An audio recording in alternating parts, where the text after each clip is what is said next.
Евклид. Қараңғы материяны зерттеу. Өткен ғасырдың басында Альберт Эйнштейн алғаш болып әлемдегі бос кеңістік шындығында бос емес деген гипотеза ұсынды.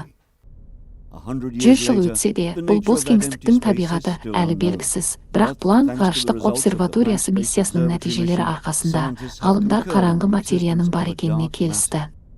Олар кәдімгі көрінетін зат, біздің әлемнің шамамен 5%-ін құрайтынын есептеп шығарды. Қалғаны қараңғы материя және әлемнің кеңеюін үдететін қараңғы энергия атты итеруші күш.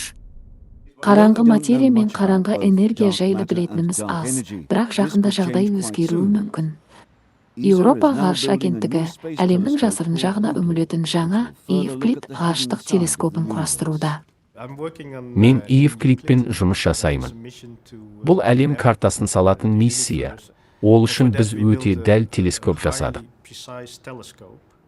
Бұл картада қараңғы материя құрылымдарын, сондай қараңғы энергияның қасиеттерін бейнелейміз. Евклид әлем тарихының 4/3-дегі әлем құрылымының эволюциясын қадағалау үшін 1,2 метрлік телескопты пайдаланады.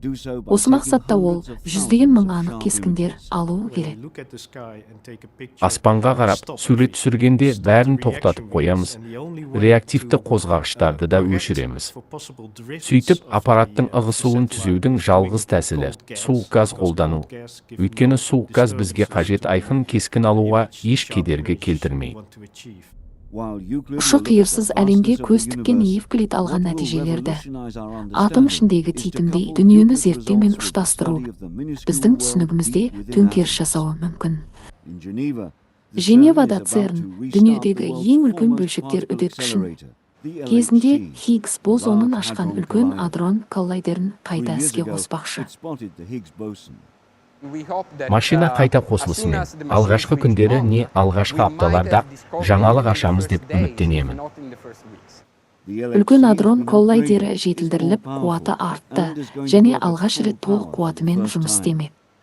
Бұл қараңғы материяны анықтауға жол ашар деген үміт бар. Бізде жауапсыз көптеген сұрақтар бар. Коллайдер солардың кейбіріне жауап табар деп сенеміз. Мүмкін тіпті бәріне десе де бұл анық емес. Евклид пен үлкен адрон коллайдерінің жаңа миссиялары әлем ондағы бүкіл заттың гравитациялық тартылуы әсерінен баяулау орнына неліктен үдей кеңейетінін түсіну үшін оңтайландырылған. Бір қызығы, қараңғы энергиямыз көбейіп бара жатыр, өйткені біздің әлем кеңеюде.